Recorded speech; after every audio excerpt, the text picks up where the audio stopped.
Salam semuanya, selamat datang di channel Levotech. Di video kali ini saya mau nunjukin kondisi terkini dari HP Refurbished yang pernah saya beli sebelumnya sekitar 3 bulan yang lalu. Jadi gimana kondisinya sekarang? Di video kali ini akan saya review semuanya. Tapi sebelum kita lanjut ke pembahasannya, di sini saya mau disclaimer dulu kalau setiap kali kita beli HP Refurbished atau HP rekondisi gitu, unit yang akan kita dapatin itu nggak mungkin 100% sama. Jadi unit yang saya dapat dan unit yang akan kalian dapat itu nggak akan 100% sama. Karena HP Refurbished itu adalah HP second yang diperbarui ulang. Bisa itu dari perorangan, kelompok, ataupun pabrik kecil yang proses quality check-nya nggak bakalan ketat kayak di pabrik-pabrik gede ataupun pabrik aslinya. Ya, bisa dibilang lah kalau HP Refurbished itu adalah HP yang cuman sekedar dirakit aja dan begitu HP-nya itu kelihatan normal langsung di packing dan jual. Dan satu-satunya komponen yang pasti ori dari HP Refurbished itu hanyalah mesin utamanya aja, atau yang biasa kita sebut sebagai mainboard. Sedangkan untuk barang-barang yang lainnya itu seringkali udah di-replace atau udah digantikan gitu dengan barang-barang yang kualitasnya kurang baik. Atau kualitasnya itu sebenarnya baik tapi bukan barang yang original. Contohnya adalah untuk si LCD dan baterai, itu fix keduanya bukan lagi barang yang original. Dan kedua hal ini bisa aja menimbulkan masalah di kemudian hari. Contohnya seperti unit yang saya dapetin ini. Sampai hari ini tanggal 25 Desember 2022 saat video ini saya rekam ya, bukan saya upload. Kondisi terkini dari HP yang saya gunakan ini udah nggak 100% normal lagi. Berikut ini adalah kondisi keseluruhannya. Untuk mainboardnya di sini masih aman-aman aja. Untuk mainboardnya ini nggak ada masalah sama sekali dan LCD-nya juga masih aman-aman aja. Pencahayanya semuanya masih normal, LCD-nya juga masih bagus, dan touch-nya juga masih normal semuanya. Sedangkan untuk kamera depannya ini baru aja saya ganti. Karena kalau kalian ikutin saya dari video yang ini, kalian pasti tahu kalau kamera depan dari HP yang saya dapetin ini pun ada minusnya, yaitu minus blur pada kamera depannya. Nah, jadi unit yang saya dapatin aja itu masih ada minusnya. Jadi buat kalian yang baru mau beli HP ini, saya nggak bisa jamin kalau unit yang kalian dapatin itu bakalan lebih baik atau lebih buruk dari saya. Tapi kalau kalian tertarik untuk beli HP ini, link pembeliannya ada saya pasang di deskripsi. Dan kenapa sih di sini saya sebut HP ini udah nggak 100% normal lagi, yang padahal kamera depannya juga udah saya benerin? Itu karena baterai HP saya ini bisa dibilang udah mengalami konslet kecil atau konslet ringan gitu. Dan untuk maksud dari penyakit konslet kecil atau konslet ringan itu gimana, nanti akan saya jelasin. Oke, jadi minus konslet kecil pada baterai HP Refurbished ini memang seringkali terjadi, bahkan gak cuma untuk HP Oppo F1s aja, melainkan HP jenis yang lainnya juga seperti Xiaomi dan Vivo. Jadi ini memang penyakit umum dari HP Refurbished ya, gak cuma untuk HP Oppo F1s aja, melainkan HP jenis yang lainnya juga bisa kena. Dan apa sih yang dimaksud dari penyakit konslet kecil pada baterai HP itu?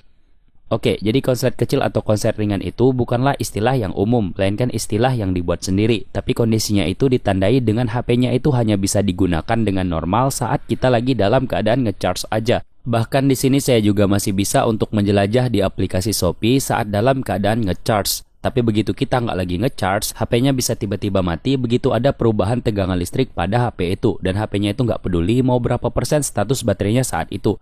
Dan apa aja sih yang bisa bikin tegangan listrik dari HP-nya itu berubah? Yaitu ketika kita buka aplikasi yang berat yang bikin prosesor dari HP-nya itu bekerja lebih keras dan butuh tenaga listrik yang lebih tinggi. Nah, pada saat kejadian seperti ini, seringkali HP-nya itu tiba-tiba mati. Oke, sekarang saya akan contohkan kasus baterai yang mengalami penyakit konslet kecil atau konslet ringan. Dan caranya adalah dengan coba buka aplikasi Shopee seperti tadi dan bisa kalian lihat sendiri kalau HP-nya itu beneran mati. Bahkan mati sebelum aplikasi Shopee-nya kebuka. Untuk solusi dari masalah seperti ini cuman ada satu aja, yaitu dengan mengganti baterai HP-nya. Untuk merek baterai HP ini bebas, kalian mau beli baterai yang mana aja, misalnya Rakit Vanda, Viking, ataupun Extract. Itu bebas terserah kalian. Malah kalau kalian punya pengalaman pribadi sendiri tentang pemakaian baterai yang belum saya sebutin ataupun yang udah saya sebutin sebelumnya, kalian bisa tulis rekomendasi dari kalian di kolom komentar. Hitung-hitung kalian udah bantu orang lain dengan informasi dan pengalaman yang kalian bagikan. Tapi dari 3 merek yang udah saya sebutin tadi, saya biasanya pakai merek Viking. Ini bukan karena merek Viking ini adalah merek yang udah sempurna banget ya, enggak. Merek Viking ini kualitasnya biasa aja. Dan kalau dari penilaian saya pribadi, nilainya juga cuma 4,1/5 aja. Jadi sekali lagi bebas kalian mau beli baterai dari merek yang mana aja. Kolom komentar dari video saya ini selalu terbuka untuk kalian diskusi dan share pengalaman pribadi kalian.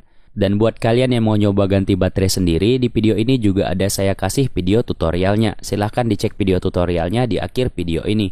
Oke, jadi apalagi sih minus dari HP saya ini setelah pemakaian selama 3 bulan? Jawabannya nggak ada lagi, karena HP ini masih bisa dipakai dengan nyaman dan normal, dan mungkin segitu aja dulu review dari saya tentang HP ini setelah pemakaian selama 3 bulan.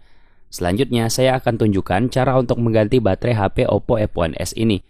Oke, berikut ini adalah video tutorial cara mengganti baterai HP Oppo F1s. Pertama, siapkanlah baterai penggantinya dan siapkan juga obeng pembuka baut HP-nya. Selanjutnya, jika kalian menggunakan case tambahan seperti ini, harap dibuka dulu case tambahannya.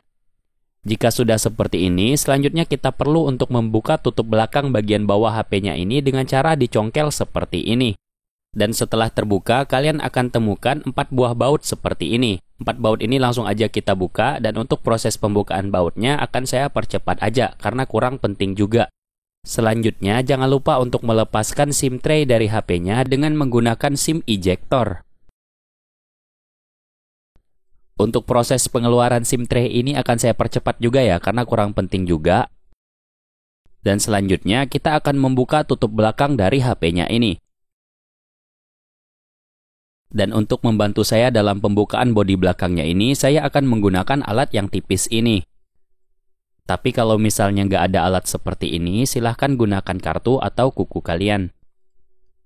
Nah, untuk proses pencongkelan bodi belakang ini wajib dilakukan dari bagian bawah HP-nya. Kenapa? Karena di bagian samping atas bodinya ini terdapat kabel fleksibel dari tombol volume dan power. Jadi untuk proses pencongkelan bodinya ini wajib dilakukan dari bawah seperti ini.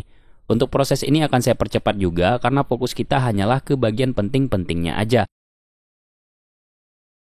Dan di sini, kalau kalian sudah berhasil mencongkel bodinya dan bodinya udah keangkat sedikit seperti ini, maka kalian udah bisa membuka full bodinya dengan menggunakan kuku. Dan caranya adalah dengan cukup mengikuti saja bentuk bodinya, maka bodinya akan dengan mudah bisa keangkat seperti ini. Oke, jadi tutup belakang HP-nya ini udah berhasil kebuka, dan berikut ini adalah tampilan dari baterai HP Oppo F1s Refurbished. Secara tampilannya bisa dibilang baterainya ini mirip banget dengan baterai yang original, tapi ini fix bukan baterai yang original. Dan sebelum kita lanjut bongkar baterai HP-nya ini, sekarang saya mau mindahin dulu perbautan ini ke tempat yang lebih aman. Jadi semuanya ini mau saya pindahin dulu, dan untuk mengganti baterai HP Oppo F1s ini, kita nggak perlu buka semua baut yang terdapat pada mainboardnya. Jadi baut yang di atas ini juga nggak perlu dibuka, dan kalau kalian udah ngelakuinnya, harap diterikan kembali bautnya. Satu-satunya baut yang perlu kita buka saat proses pergantian baterai ini hanyalah baut yang terdapat di bagian bawah kiri HP-nya ini aja. Jadi cukup satu baut ini aja yang kita buka. Dan sebelum kita coba angkat baterainya, kita perlu untuk membuka pengunci konektor baterai yang terdapat di bagian kiri bawah HP-nya ini. Bagian ini cukup kita congkel dikit aja seperti ini. Kemudian kita lepaskan juga konektor baterai HP-nya ini dan cobalah angkat baterai HP-nya dengan menarik plastik yang warna hijau ini. Tapi pastikan untuk berhati-hati saat menariknya agar tidak merusak komponen lain dari HP-nya. Untuk unit yang saya dapatin ini bisa dibilang lemnya ini terpasang cukup keras, jadi ini nggak bisa langsung keangkat dengan mudah. Untuk proses pelepasan baterainya ini akan saya percepat lagi, dan sesekali kalian bisa gunakan alat yang tipis untuk mengangkat baterai HP-nya. Tapi ingat, pastikan untuk berhati-hati saat mencongkel baterai HP-nya ini, karena tepat di bawah baterainya terdapat kabel fleksibel yang bisa dibilang cukup sensitif serta mudah rusak jika kita tidak berhati-hati.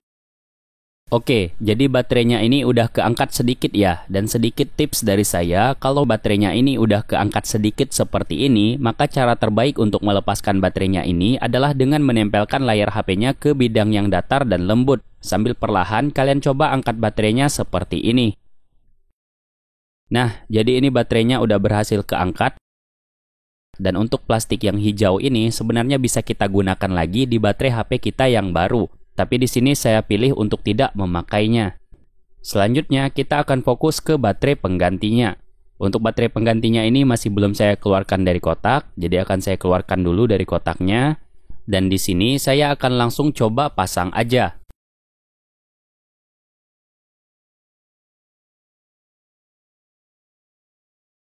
Oke, jadi konektor baterainya ini udah terpasang, tapi sebelum lanjut kita perlu tekan-tekan dulu konektor baterainya seperti ini. Fungsinya adalah untuk mastiin dia udah ketat atau tidak. Dan sebelum saya tes nyalakan HP-nya, di sini konektor baterainya ini mau saya kunci dulu, biar dia jadi lebih ketat dan begitu kita mau pasang bodi HP-nya tinggal langsung pasang aja. Ini udah selesai, sekarang tinggal kita tes nyalakan aja.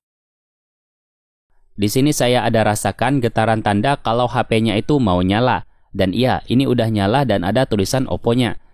Sambil kita tunggu HP-nya ini nyala, di sini saya mau kasih lihat baterai yang sebelumnya terpasang pada HP ini. Jadi plastik yang hijau ini sebenarnya bisa aja kita pakai lagi di baterai yang baru.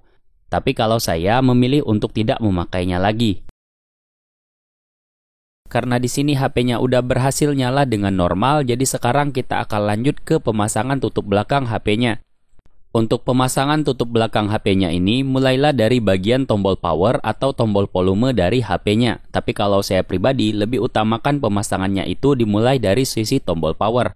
Jadi di sini saya mulainya dari sisi kiri dulu. Dan kalau udah, tinggal dirapatin aja semua sisinya, sampai HP-nya itu terasa udah 100% tertutup dengan rapat.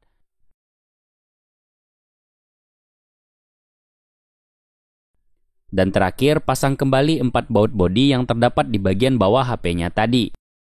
Berikut ini adalah kondisi HP-nya setelah saya lakukan pergantian baterai. Untuk menjelajah Shopee tanpa charger, HP-nya udah aman. Dan untuk bermain game juga udah sangat-sangat lancar tanpa adanya masalah. Jadi mungkin sekian dulu video dari saya kali ini. Kurang dan lebihnya saya mohon maaf. Sampai bertemu di video selanjutnya. Wassalamualaikum warahmatullahi wabarakatuh.